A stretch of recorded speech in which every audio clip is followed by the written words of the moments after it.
I am a registered dietitian, and I'm also a certified diabetes educator. I'm a dietitian at the Shoprite of Parsippany and in West Caldwell. And I am in the supermarket right now. So if you happen to hear anything in the background, it's, live action Friday morning. So just wanted to let you know about that. But the great thing about being in the supermarket is I also have a whole variety of grains at my disposal to grab off the shelf and be able to show you. So if anyone has a question about anything in particular, or I am going to just show them to you in the camera as I'm talking about it. So what do we want to learn today? So we just want to actually identify what some of these common grains are. What makes a grain a whole grain? We hear the term whole grain a lot. Just want to make sure I can tell you why a grain is a whole grain and the benefits. There are many health benefits, which we'll talk about. And then just some suggestions, ways to get grains into your day, whole grains as substitutes for things that maybe you enjoy, and just ways that we can try some new grains day to day.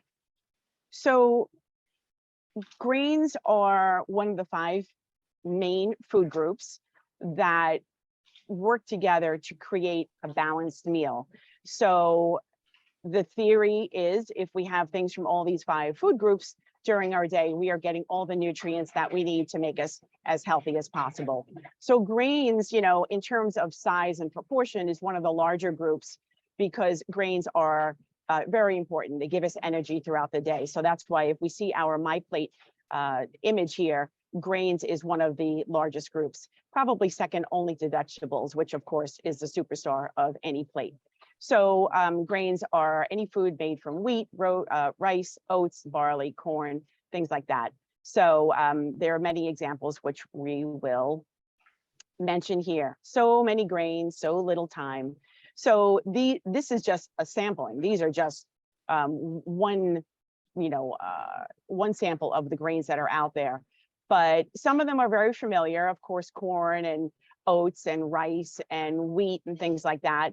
But you may also be familiar these days with some other grains that are becoming more and more popular. Farro, quinoa, sorghum, teff, spelt, things like that are very integrated now into some popular products. And then there are other ones that might not be on the tip of your tongue, but that are readily available in the supermarket. Teff, millet, kamut, things like that. So we're going to talk a little bit about that. But everything that you see here on this list is available in the supermarket. I found it in either the grains aisle or actually the baking aisle. So if you ever need a hand finding any of these, please don't hesitate to ask. So I wanted to start off with basically what is a grain? What is a whole grain? The anatomy of a grain, because knowing this anatomy is kind of interesting and super important in terms of making a choice about what you're going to eat. So there's really 3 parts. The first part is that outer shell or the bran. So it's a multi-layered skin of the kernel or of the grain. So this contains a lot of antioxidants, B vitamins, and fiber. Fiber is probably the most important part of this. So if we think of white rice versus brown rice, it's the same rice, but the brown rice has that little brown jacket, as I explained, that little brown bran and shell around it. The white rice does not. So that little brown shell bran has a ton of fiber, which is what makes it chewy. And this is what also makes it a whole grain. So that's kind of important to keep in mind as we go forward. The second part is that little part on the bottom, the germ. That's kind of the embryo of the grain. So kind of like that little seed that could grow another plant. It can sprout into a new plant. That also contains a lot of vitamins, some protein, amino acids, minerals, and actually some healthy fat, some vitamin E. So that's another important part of this whole grain. And we can talk about sprouted grains later. Last but not least is that endosperm, that big white part. So that's the largest part of the grain. That's the starchy part. That's the carbohydrate. It also has proteins and some more vitamins and minerals. So you can see all three of these parts, really work together to make it a very, very nutritious item. You got the fiber, you've got the amino acids, you've got the healthy fats, you've got the carbohydrate and the protein. So it's really a fantastic, fantastic food in its whole form. So when we talk these days about carbohydrates, sometimes people, speak about it like in hushed tones, like, oh, carbohydrates, like it's something bad. And it's not. Again, if we remember that my plate image, grains and starchy parts of your meal is an important part. And why is that? Because it has those carbohydrates. So the grains provide our body with carbohydrates, a lot of B vitamins, thiamine, riboflavin, niacin, folate, vitamin E, which again is a very healthy fat, and minerals like iron, magnesium, selenium. Selenium actually is a great calming type of a mineral. So this all together provides carbohydrates, which gives energy to our bodies and our brains. So the key about carbohydrates is to eat the right carbohydrates that give us energy over a long period of time. So carbohydrates are definitely not bad. We just want to eat the ones that are going to benefit us the most. So that's really the key to good health. And that's where our grains come into play. So when we talk about carbohydrates and what we should limit, it's the simple carbohydrates that we want to limit. Those are the carbs that are digested very, very quickly, and they turn into glucose, into sugar in our body very, very quickly, really within minutes. So it makes your blood sugar go up very fast, but it also could give you like that sugar crash, because what happens is when you eat a lot of these very simple carbohydrates, your body releases insulin in order to kind of meet that sugar, that glucose, and to kind of keep it at a good level. But what happens with these white flour items like cookies, white bread, soda, candy, what happens is they digest so quickly that now your body's left with all this insulin floating around and no food to act upon because it's digested so fast. So now that insulin is driving your blood sugar down very quickly. That's the sugar crash. So what we want to do is we want to eat carbohydrates that hang around for a while so that it's hanging out with the insulin long enough to keep your blood sugar nice and steady, but not have that crash.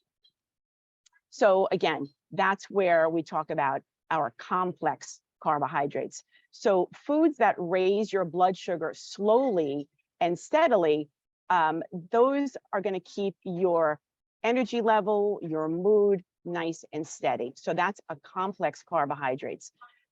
They contain fiber. Remember that little outer shell, that little brown jacket we just looked at? That's where the fiber comes into play and why it's so important. Because that fiber, imagine you're eating a bowl of brown rice, right? And each piece of rice has that fibrous bran on the outside. Your body's got to work at getting through that bran for every single grain of rice. So that's going to slow down the digestion, and it's going to drag out the breakdown of that food. So now, instead of your body responding quickly, your blood sugar rising and then crashing, your body is breaking it down slowly because it's working a little harder. And now your blood sugar is just going to be a nice rolling hill, but it's going to be spread out over a much longer period of time. So that's what we're looking for. We're looking for complex carbohydrates. And again, that's where these whole grains and these grains in general come in and work beautifully.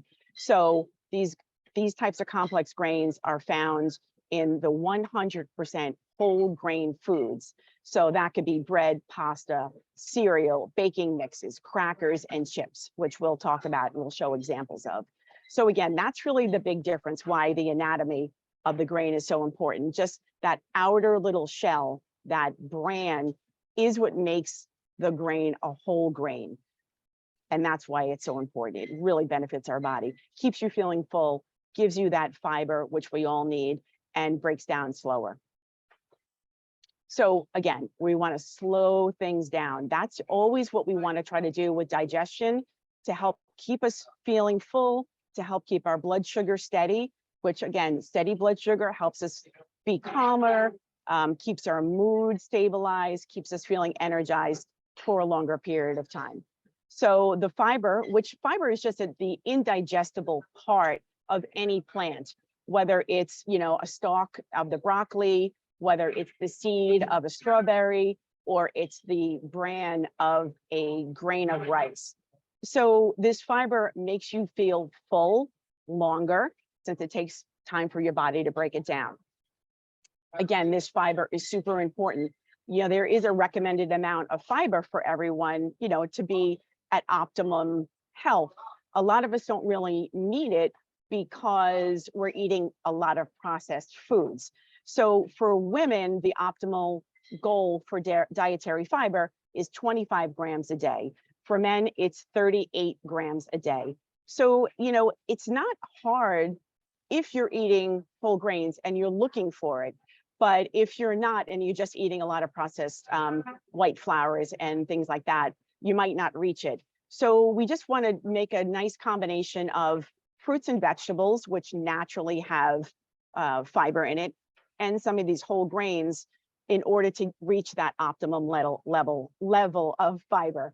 So you might have heard the phrase, make half of your grains whole. And that's what we're trying to get at. If you eat probably a decent amount of grains throughout your day, so if we can make at least half of those grains whole grains, then we're getting much closer to reaching these goals for men and for women. So according to the journal, the Annals of Internal Medicine, 30 grams of fiber each day helps you lose weight, lowers your cholesterol, and helps your body's response to insulin. So we've already talked about your body's response to insulin, about keeping that blood sugar stable. The losing of the weight refers to just feeling fuller longer and having energy over a longer period of time as compared to a white flour item. You also now have that energy over a long period of time, and you're not getting that crash. So you're more apt to kind of keep moving throughout the day. When it comes to cholesterol, the more fiber in your diet, your body naturally is going to use its own cholesterol to get rid of that fiber. You know, again, picture your body now breaking down all these little pieces of bran on a whole grain. Well, even though it's broken down, it's still kind of, you know, chewy and scratchy, you know, if you eat a whole bowl of it, right? So as your body is packaging waste in order to eliminate, it needs to somehow take all that fiber in your diet and be able to move it down the tracks, so to speak, easily. So what it does is it uses your own body's cholesterol to coat that package of fibrous foods so it can be moved down the tracks and out the exit ramp. So the more fiber you eat in your day, the more you naturally lower your cholesterol. You probably have heard that on the Cheerios commercials, but they just cut out that little middle part. But I think it's super interesting. I hope you did too. Again, just talking about slowing things down. So what we're looking for is a few little keywords. You want that label to say 100% whole grain, like either whole grain or whole oat, whole wheat, whatever that is. So I'm showing you this Sara Lee, right? It says 100% whole wheat. You see that 100, you see the percentage sign. Same thing, brown rice, right? Minute rice even, 100% whole grain. That means there's no mistaking it. We're seeing that 100%. Or you're going to see this little yellow stamp that I'm sure you've all seen on things. Maybe you just didn't know what it is. That's from the Whole Grains Council, and it guarantees that that is a whole grain. I'm trying to find. Okay, so this is Dave's Killer Rockin' Grains. So we have that whole grain stamp on it. So these are some key things you want to look for. 100% whole, whatever, bran, oat, wheat, something like that, or you want to see this stamp. If it doesn't say that, you can't be positive that it is that whole kit and caboodle, the whole grain.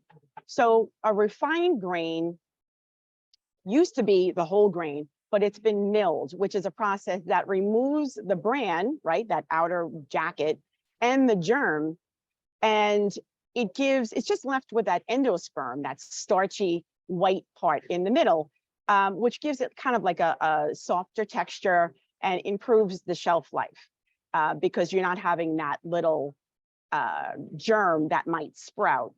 Also, but when you're removing those items, the germ and the bran, you're removing the dietary fiber, iron, and a lot of the vitamins. So we're kind of stripping it of a lot of the good stuff there. So an example of these refined grains is white flour, corn grits, white bread, white rice. So all of those items used to be brown, or at least used to be whole, and now they've had 2/3 of that grain taken away. So what happens then is you might see something that says enriched. So enriched flour is now that white flour, and now they've put a few things back into it to enrich it. So they've added some of the B vitamins back in and some of the iron, just to enrich the flour from being stripped away completely. So enriched flour is not the same as whole grain flour. So again, just little key things that we want to look for. If the first ingredient of the item is whole wheat flour, then we know that it's really the whole grain. If it says enriched, it just means that it's mostly white, and they just put back a few of those B vitamins and a little bit of that iron. The other thing, which makes it even more confusing, is multigrain, 9-grain, 12-grain. These are actually marketing terms. It's not the same as looking at for this whole grain stamp or seeing the 100% whole grain marker on a package. So, you know, you could get bread that looks brownish, and maybe on the top there's a bunch of grains sprinkled on the top, and like, ooh, this looks great. But we don't know that every piece of that bread, or that most of the bread, isn't just enriched flour. So, you know, again, the 9-grain, the 12-grain, it's got a picture of wheat, you know, waving in the wind on the front. Again, that's a little bit of marketing. So we always just want to turn it over. We want to look at the ingredients, and we want it to say, you know, whole wheat flour as the first ingredient, or whole oats, you know, if we're looking at something like, you know, our nice granola bars, whole grain oats as the first ingredient. So we always just want to, you know, look at the pretty box, but we also want to turn it over and look at those ingredients to be sure. All right, so what are the health benefits of whole grains? Like, right, why should we go through all of this trouble? So again, these whole grains contain antioxidants. They contain these really great B vitamins, which are the energy vitamins, right? So B vitamins take food, convert it into energy in our body. So those B vitamins are really important. Vitamin E, healthy fat. Magnesium, iron, fiber. So a lot of really great health benefits in that whole grain. So there's so much medical studies and information and data out there about the benefits of whole grain, which I won't bore you with all of it, but there's just a few key things that I thought was really interesting. So people who regularly eat whole grains have a lower risk of several chronic diseases. Again, whether that's just because they're eating the whole grains, or they're making whole grains part of a balanced, healthy meal, or they're just kind of healthier in general, that is a little unclear. But let's just start with the grains, and we'll give grains, you know, the props here. So definitely reduced risk of stroke because of heart healthiness, reduced risk of type 2 diabetes. Remember, we talked about how whole grains helps with your insulin response, right? So we don't want to have high blood sugar and then crashes. We want to have a nice steady blood sugar. So that's where the diabetes benefits come in. Reduced risk of heart disease, fiber, right? The fiber is helping us lower our cholesterol, which helps with our heart health. Better weight maintenance, because we're feeling full for a longer period of time. Our body is working a little harder. It's also giving us energy for a longer period of time. So maybe we'll go take that walk after lunch instead of wanting to sit at our desk or on our couch. and take a nap. Less inflammation, which is really interesting. We'll get to that in a second. And again, lower risk of colorectal cancer. That's where, again, the fiber comes into play. Any foods that have increased fiber really help with any kind of digestive disorders and importantly with colon health. So some more benefits. Replacing refined grains with whole grains can significantly reduce our total cholesterol, reduce our LDL, our bad cholesterol, our hemoglobin, again, which is, it's a test that measures our blood sugar, and our C-reactive protein, which is a measure of inflammation. And I'll talk about that in a second. So again, total cholesterol, right? Our fiber, we're reducing our cholesterol by eating that fiber. Our blood sugar is staying steady, so we're going to get a good measure of our blood sugar control. And what are we talking about when we talk about C-reactive protein, which measures inflammation? Well, some research has been done, and eating whole grains, you know, can positively alter our gut microbiota, which means like our gut environment, in ways that actually correlate with improvements in systemic inflammation. A lot of chronic issues, arthritis,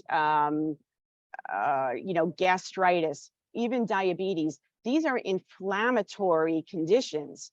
And so sometimes it just goes right back to the gut. What are we eating? How are we treating our gut? Because our gut is the biggest immune fighting department of our body. And if we treat our gut well, our whole body is going to be much better off. So by treating our gut well, by giving it a nice little workout, giving it something to chew on with these whole grains, actually has been studied to reduce overall inflammation. So really, really interesting. We want to give our gut a nice, healthy workout every day. All right, so last little bit of data. So systematic medical reviews have found that higher intakes of whole grains were associated with a 13 to 33% reduction in the risk of all critical outcomes. So that's coronary heart disease, stroke, type 2 diabetes, and colorectal cancer. So really, really fabulous benefits that are associated with whole grains. So again, wonderful, wonderful way. Every day, just to add something whole grain into your diet that can benefit your overall health. All right, so enough medical talk. Let's get down to some of the good stuff and the yummy things, right? So one thing I'm sure people are thinking is, what are we hearing about all these ancient grains lately, right? It's like, well, did we just discover all these things? Well, where have they been all our lives? Well, they've actually been around for quite a while. So the Whole Grain Council, which there is a Whole Grain Council, and I'll give you their website, they define ancient grains as grains that have been largely unchanged over the last several hundred years, if not thousands of years. So what does that mean? That means that modern wheat, which is always trying to be bred and crossbred and changed, is not an ancient grain. But there are things like farro, kamut, spelt. Those are ancient grains. So I don't know if anyone's ever had farro. I'm going to show you a picture of it here, or an example of it. So this is what it looks like. I don't know if you can see. It looks like kind of a chewier, fatter brown rice. Really, really, it's great. It's substantial. It's nutty. If you're making a soup or a stew, it holds up really beautifully. You know, the next day it's not like you go get your soup and there's no liquid left and like all the pasta is swollen and mushy. It really, really stands up to things like that. So farro is great, and it's an ancient grain. Kamut it's another whole grain. It's actually from Egypt, the Middle East. So this is how it's spelt. And then again, it kind of looks, I'm showing you like kind of the side view because that's the real good picture of that grain. So again, like a longer version of like a brown rice. So those are really some of these ancient grains. What else did I have? Kamut, I got that. All right, so I'll show you some of the later. So black barley, some black rice, blue corn, teff, millet. So those are the things I've actually not cooked with, but I spoke to one of our chefs about it. So millet, again, almost looks like couscous. This is how it's spelled. Looks like couscous. You see that? And you just need to cook it, boil it until it's nice and tender, but we'll talk about cooking in a minute. And then teff. So this is actually an Ethiopian grain. If anyone's been to an Ethiopian restaurant, they can make bread out of this. It's kind of that spongy type of a bread, or it's just a side dish as a rice. And so again, this is how it's spelt. And then if you can see, it's really, really tiny. It's like even tinier than quinoa, but teff is an ancient grain. So what's also been found is these ancient grains, since they've been around for thousands of years, they can really thrive with low levels of pesticides, fertilizers, and irrigation, which, these things didn't exist a long time ago. And they're as healthy as other more modern types of grains. All right, so how much grain do you need in each day, right? So that's always a question. So this is according to the USDA, and these are the recommended amounts of grains for people each day. And again, we're going to send you all of these slides so you don't have to memorize this or take a picture, just to kind of give you an idea. So when we're talking about a serving, we're talking about a 1 ounce serving. So that's probably, that's like 1 slice of bread, or it's 1 cup of cereal. You get my cereal? 1 cup of cereal, or a half of a cup of barley, quinoa rice, or popcorn. Popcorn is a whole grain. So 3 cups of popcorn is a serving. So here again on the left, just everything from children age, starting at age 2 all the way up to 60 plus, different recommendations in terms of how much grain that we need in our day. So we'll send this to you just to kind of get an idea of how much grain you need. So how do we do that, right? It's easy for me to show you all these things, but how do we start? How do we start adding some of these really wonderful grains into our day? So just try to give a few tips here. So adding a whole grain for breakfast. Again, everyone's favorite, Cheerios is, as it says, 100% whole grain oats. The variety of flavors, they all are whole grains. So any kind of Cheerios, oatmeal, quinoa. So a lot of times people, where's my quinoa? People will take quinoa and they'll make it kind of like oatmeal, where in the morning they'll add a little milk, some cinnamon, maybe some raisins, and they'll eat that instead of oats. So quinoa is a really great versatile grain. A 100% whole wheat English muffin. So whether that's our Dave's, killer rockin' grains, or even, Thomas's has a 100% whole wheat English muffin. So things like that. That's an easy way to get a whole grain into our breakfast. For lunch, for dinner, these grain bowls are very popular right now. So you want to layer something like a brown rice or a farro or a barley or wild rice. Super, super easy. Is something like, a package like this, it's already been par cooked. It's microwavable. Throw it in a bowl. You got your grains right there. And then you just layer it with some veggies, your choice of protein, chicken, fish, whatever it is that you like, beef, that you can make into a grain bowl, some cheese, some hot sauce, whatever it is you like. Sandwich bread, perfect opportunity. You can just look for breads that say 100% whole wheat or 100% whole grains. There are, sure you have seen some of these, very popular in our frozen food section. These Ezekiel breads, there's a lot of varieties of these, are also whole grains. So lots of ways that you can do that. Pitas, tortillas, naan, sliced breads, rolls, all of these items are available as whole grains.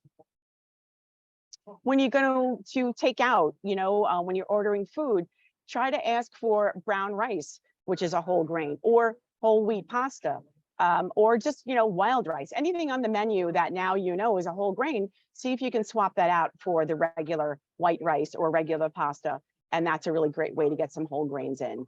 And then just experimenting some of these things. Again, I have never used something like teff or something like millet. But again, speaking to the chefs that have used this, said that again, it's very mild, very easy to swap out to rice or, a grain that you're used to. So just now swapping it out, maybe using a vegetable broth or a chicken broth to flavor it a little bit more. Great way to kind of add and work in a new grain to your day. Pizza night, pizza dough. I know here at Shoprite, we sell fresh whole wheat pizza dough. And I know that it's on the shelf. Some of the packaged pizza doughs are 100% whole wheat. Put enough sauce and cheese on that, and no one's ever going to know that it's even better for them. So even yummier, adding grains to your day can be as easy as just swapping out some of your snacks. All of these things here are whole grains. Popcorn, one of the best snacks that you could eat, because all it is that corn.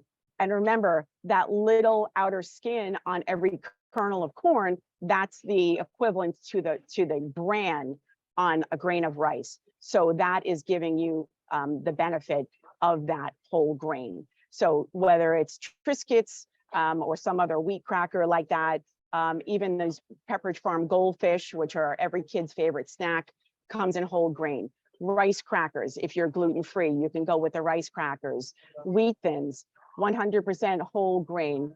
I think I showed you my Triscuits, but again, it's got that whole grain right on it. Popcorn, Sun Chips, 100% whole grain tortilla chips, pretzels, all these really wonderful, delicious snacks that are whole grains. When you're dining out, you also don't have to give up nutrition. You can ask for a few different substitutions and see if they have them. You're going out for Italian food, you can inquire about whole grain pasta or trying farro. Farro is an Italian ancient grain. So some restaurants might have farro available and, in place of that pasta, or maybe some whole grain bread. If you're having Chinese food, maybe ask for steamed brown rice as a side dish, or if you're getting a stir fry or making a stir fry, that whole grain brown rice, which is now available, boil-a bags, instant, even frozen, those steamable bags of brown rice, which are a dream. Indian, you can ask for whole grain roti as a side dish instead of some of the other white floured items. If you're going out for Middle Eastern or Greek food, you can try the whole wheat pita bread or some whole grain couscous. So again, just easy little ways that we can try to, enhance some of the grains that we're eating. And if you're going out for sushi, you can always ask for brown rice in your sushi roll instead of white rice. And most places can accommodate you. All right, so how do we cook with some of these grains? Some of them are, they do take a little bit more time, because now that we have that little outer bran on our grain, it of course is going to take a little bit harder for that liquid to penetrate and to cook that grain. So in general, these whole grains will taste a little bit chewier and nuttier than the refined grains, because again, they have that nice bran on the outside. So it's similar to cooking rice for most of these grains. You just want to put that dry grain in the pan and you want to fill it, you want to top it with liquid or broth. Some of them are you need a little bit less liquid than others. You just want to, of course, always refer to the cooking directions, like the super fine grains, like the kamut, the teff, the millet. You're going to need a little less water. You don't want it to become mushy and soggy like porridge. You want it to still kind of be grainy, like the couscous, and fluffy. So we always want to just refer to that. But you're going to use any sort of liquid that you like. Again, using a stock or a broth is going to flavor it a little bit more than just water, but that's completely up to you. Bringing it to a boil and then letting it simmer until all of that liquid is absorbed. It really does depend on the type of grain and the age of the grain in terms of cooking time. So and also the pans, you know, the bigger the pan and the more the item is dispersed, you know, and being heated over a larger surface, it's going to cook a little bit faster. But we always just check the back of those grains before you start making your dinner, because there's nothing worse than having everything ready and now you find out that it's going to be 35 minutes until your grain is done. So just try looking at that first. If you want to cook those grains a little more quickly, you want to just maybe let them sit in water for a while, a few hours before you're going to cook them, because that pre-soaking really reduces the cooking time. So I know we've covered a lot of different items here and a lot of different grains. So there are fabulous, fabulous resources out there, which I, again, found just by doing some of this investigation. So one of the really great resources is just the good old myplate.gov. They have a whole section on grains, and they everything from cooking, shopping. This little handout I found fantastic. Brown rice 5 ways, 5 really simple ways and recipes to use brown rice, which I just find really, really helpful. Just print it out, you know, pop it up in the kitchen, and it just gives you those ideas of how am I going to use this. And then another really, really great resource is the wholegrainscouncil.org. Oh my gosh. I mean, I could have spent hours and hours reading all the resources that they have there. And again, they go through every single grain that we've mentioned and what it looks like, the history, how to cook it, recipes, and more recipes. So, you know, maybe just swapping out your regular white rice for brown rice is one way to start, or doing half and half. You know, some people say, I don't like brown rice, but maybe you do half white and half brown, and you just mix it up, especially if you're doing a stir fry and you have other really great ingredients, you know, some veggies, some sauce, some other great flavors. I guarantee you nobody's going to know the difference, especially if you put some soy sauce on it, then it all looks brown. So you just really want to start slow and make sure that you're not overdoing it all at once. I mean, if you go out tomorrow and you start eating all these grains and eating a lot of fiber in one day, you're going to be very angry with me, because your stomach is going to hurt because you're eating so much fiber. So we want to start slow. We want to make sure that we're always drinking plenty of water to help our digestion with its new little workout. And we just want to start substituting, you know, start adding and then mixing. And then hopefully we can move all the way to whole grain, especially when it comes to things like pasta or breads. You know, it's a really simple, easy switch to make, and pretty certain that no one's going to recognize whole grain penne, you know, as opposed to regular penne, once it has your delicious sauce on it and a little wonderful, you know, Parmesan cheese on it. So just little switches like that can really be done over the short term, over the long term, but it really, really adds up. The benefits, as we discussed, are immense and many, and I hope that all of this has just been informative. If you want any more resources or recipes, or you just want to come into Shoprite, Parsippany, West Caldwell, and we can walk up and down the aisles and choose some items that maybe might be a good swap out for you, I'm happy to do that. So I hope that this was informative and interesting as I found it. And if anyone has any questions or wants to just see a few more items and talk about it, I'm happy to do so. So fire away. Thank you, Barbara. I enjoy, and that is very informative. And we have 2 questions. Okay. And that is in the box of the question. So I have the first question is and I love that question. Is rye bread considered whole grain? I love that. So yeah, so that is a great question. So rye is a whole grain. So that's the short part. The longer part is rye bread is mostly white bread with a very little bit of rye in it. because rye is such a strong flavor. Anyone who's, who eats really good rye bread knows that they like that powerful flavor, but typically it's mostly white bread with a little bit of rye. So if you find a great bakery that could make whole wheat rye bread, that is a step up. So the rye itself, yes, is a whole grain, but the rye bread that we mostly eat here is white bread with rye in it. Okay, thank you for the clarification, and Of that is course. very nice. The second question that we have is, some there people add seed and with brand to check with cooking. Is that okay, or they need to cook prior? So can you cook with the whole wheat? Is that the question? The whole wheat flour? The flaxseed. Oh, flaxseed. Okay, so flaxseed is actually a seed and not a grain. So that's a bit different. It's almost more in the nut category. So flax seeds are great to add to baking, but it's got a lot of good fat and protein. So it's going to make things very dense. So if you're making a muffin, for instance, you could add flaxseed to it, but you can't just cook with flaxseed because it's going to be very dense, very heavy. And so I would not recommend that. Pardon me.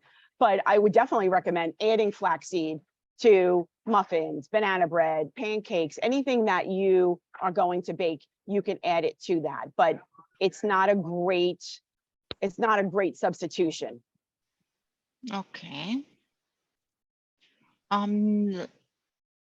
They ask you if you have more samples that you can show in this moment.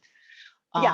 For the grains that you talking Yeah. about. And one thing I wanted to mention, thank you. I'm going to just show you things. So I grabbed this from our freezer. It's kept in the freezer, and this is sprouted grain, which is popular as well. So sprouted grain, remember our anatomy of the grain. The sprout is that little tiny germ, like the little yellow part that, in the image, that is the potential seedling for the next grain. So it's soaked and, heated with moisture, and it's forced to sprout. So that would happen naturally in the environment. And so the benefits of these sprouted grains is that it typically has higher levels of fiber, higher amounts of amino acids, and more antioxidants than unsprouted. So again, it's not that the unsprouted isn't good for you, it is, but sprouted grains are popular these days. And again, that's the benefit. So they're using that little germ, they're forcing it to sprout under good conditions so it doesn't rot, it just sprouts. And then they're mixing it into some of these products. So that's what sprouted grains are, and why it's so beneficial. Again, more fiber, more antioxidants, more amino acids, which are the building blocks of protein. All right, so what else do I have here? So some more examples. Rice cakes, right? See how it has that 100% whole grain? And now even to double check, we have that little, there it is, our little whole grains stamp. So rice cakes are 100% whole grain, also good for people who are gluten-free. What else do I have? I have quinoa, which might be one of the most common of the ancient grains that are popular now. This is a tricolor quinoa. And again, just think all these little grains, every one of them has that bran, has the germ, and has the endosperm in it. So you're getting all of those wonderful nutrients from every little grain of this quinoa. And the protein in quinoa is fantastic. So a quarter of a cup of quinoa has 6 grams of protein, which is really fantastic. As a grain, it's really darn near perfect. So that is wonderful. Again, I showed you the millet. In terms of kids snacks, we want to make sure that we're looking for something that says whole grain. Again, right here, whole grain, especially when it comes to granola bars, because there are a lot of things that even if it has the word grain in the title, in the brand, doesn't mean that it's a whole grain. So I don't want to name names or shame anyone, but just because it says grain on the front, we always want to turn it over. We want to look at the ingredients because that is regulated and we have to make sure that we list the grains. Remember, enriched means it's white and they just put a little bit of the vitamins back in. So we just wanted to say whole grain. Again, brown rice, 100% whole grain. Amaranth, that's a new one for me too. Amaranth, also gluten-free. It is so tiny. I'm putting it super close so you can see. Super tiny. But again, almost like it's even tinier than couscous, but you know, kind of comes in a fluffy, it's not even rice-like because it's so tiny, but it's a substantial serving of grains when you cook it, and it kind of sticks together, but in a good way. So all these really delicious grains in different forms. I think I've showed you everything that I have. If you can add some of these items, again, into your day, even if you're just having cheese and crackers and you're putting it on a Triscuit or a wheat thin, as opposed to, you know, a saltine or a Ritz, sorry, you're just amping up that nutritional benefit. So just little ways that you can switch out your foods really, again, has wonderful knock-on health benefits. I have a combination of questions. Yeah. Here is the, what about what will be the best to add to the smoothies or the shakes that we prepare in the morning for breakfast? It's okay to add with a brand or those that you mentioned before, the quinoa or other whole grains? What would be more, or what would be the best to add to the shakes or the smoothies?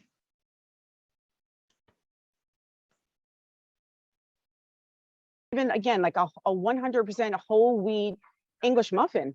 It's fantastic. You know, it's so versatile. You can put your egg on it if you want. You can put peanut butter on it, whatever you like. Or if you're having, even if you're running out the door and you're having, you know, a whole grain granola bar and a yogurt, or you're having a whole grain cereal, this variety of them, corn, you know, what is it? Kix is 100% corn.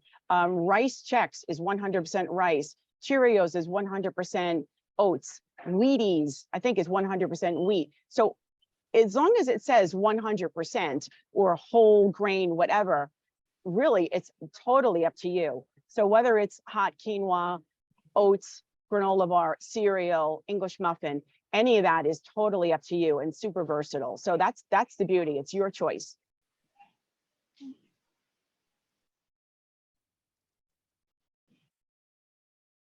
Okay. Okay, I have one question. I don't know if you see in the questions, the Q&A questions, relate to the wheat brand. So they want to have more information to the wheat brand. So Okay. you can explain a little bit So, more. Okay, I'm sorry. So wheat bran, what that is just the bran of that kernel. You know, again, let's if we go all the way back, if I can do that, if we go all the way back to the anatomy of a I'm trying to go all the way back to anatomy of a whole grain, it's that bran that has been taken off and now it's been ground up and put, you know, in a very convenient form. And so you can take that wheat bran and you can put it on yogurt, you can mix it in something to bake with, because now you're taking that bran, which is that fiber, which has all those nutrients, and you're adding it to something else that you're eating. So what they've just done is basically, if you want to know where all the little brown shells go from the wheat, you know, to make the white bread, they can take it, they dry it, and then they grind it up and they put it into a convenient form. So that's really what happens. Okay, thank you. And they want to, can you show the Ataran? Because they don't see how this spelling. Oh, okay, amaranth. Yep, amaranth. I'm just trying to get to that. Oh, I think I just had it. But then I'll show you. 1 second. 1 second. I'm trying to get back to my little anatomy slide, which I love. Okay. Again, see that little bran on the outside? So the wheat bran that you see in packages or even sometimes in the shaker is that bran. And so they've ground it up for you and made it a little bit more convenient. So this is amaranth. So it's an ancient grain. It's in that category, and you can use it, you know, for lots of different applications. So I'm trying to look and see, how do we cook that? Amaranth, bring to a boil, 25 minutes. So even though, see how tiny it is, it still is going to take a decent amount of time to cook because of that little outer bran, that little outer shell. So this might be something where you can soak it a little bit beforehand in just, you know, room temperature water and let it sit. And that's going to speed up the process of cooking time. We have another question. They say, in the day, which is better to get the whole grains, in the morning, in the afternoon, or in the dinner? That will be okay. I know, because some people have a problem with digestion, and this will be a little tough. Right. Okay, that's a really great question. So again, we want to start off slow, right? We don't want to eat, you know, amaranth and Cheerios and whole grain bread and rice cakes all in one day when we haven't done that before, because then you really will be angry with me. So I would say that we want to eat those whole grains definitely for breakfast and lunch, because now you're going to have the benefit of that energy throughout the whole day. So a whole grain start to your day with, you know, these things that we've spoken about would be fantastic. And something easy, you know, just swapping out 100% whole wheat toast with from your regular white bread is not going to give you a digestive, you know, side effects. Or, you know, at lunch, maybe having Triscuits or another whole grain cracker alongside your meal, is none of these things are going to cause you any distress of any kind if you're having it a little bit at a time. So but I would choose breakfast and lunch if you had to make a choice to do that. For dinner, if you want to stick with your regular, you know, regular side dishes that you and your family enjoy, that's fine until you get comfortable, but you're not going to have digestive issues if you go slow. Again, eating more than 1 or 2, I'd say, whole grain granola bars in a day at first might give you a little distress, and it's the fiber. But any of these things that we spoke about, you know, going slow is the best way to go. Thank you. Let's see if we have more questions. Okay, great. Who knew grains was so exciting? Yeah.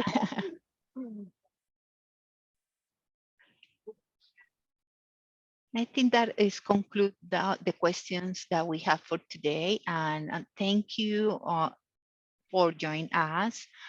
We are kind as a few minutes. You will receive the survey. So I prefer to answer those survey when you have time for that.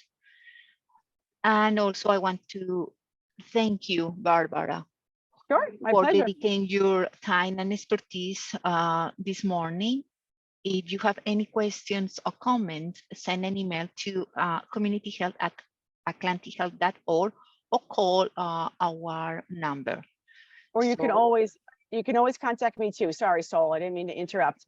Please, my information is on that last slide. I, you know, love talking about food, favorite part of the job. Or just pop into the store and ask. So please don't hesitate.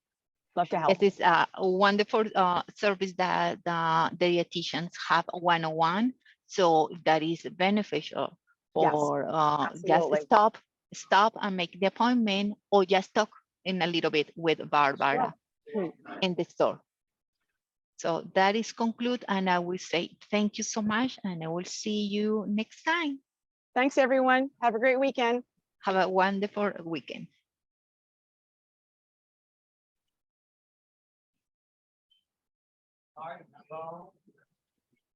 All right. Great. Thanks, Sol.